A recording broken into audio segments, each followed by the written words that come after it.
Someone once said that if you can teach others a particular subject, it's because you have truly mastered it. With that being said, I was having a challenge with X-linked recessive trait when it comes to pedigree charts, but I think I got it down packed.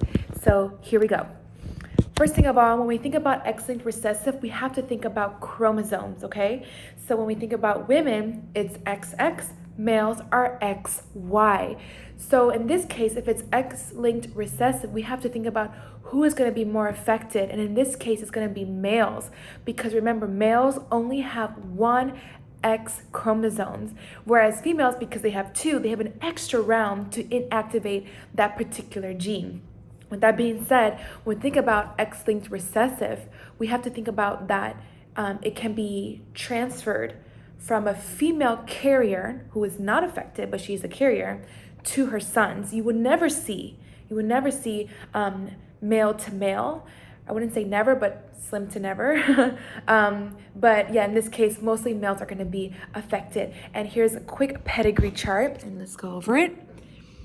All right, so here we have in row 1, unaffected female, but her partner is a male who is not affected. And let's go to row 2. Let's see what happens to this generation. And in row 2, which is their first generation, we get to see that, boom, we have a male who's affected, but a female who is not affected, but she's a carrier.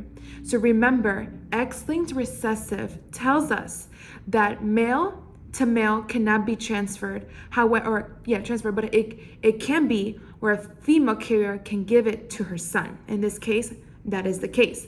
Let's go to row 3. We see that in row 3, a son is affected and a female is a carrier. So when I see a son's affected, I have to ask myself, surely it must be that the female mom gave it to her, or him, and I look here, yes, carrier to son. And then finally, let's look at from generation row 3 to 4, we have female carrier. Boom, she gives it to her sons. And then here we have a male who's affected, but was not given to his sons. Rather, females became carriers. So, and this is X-linked recessive.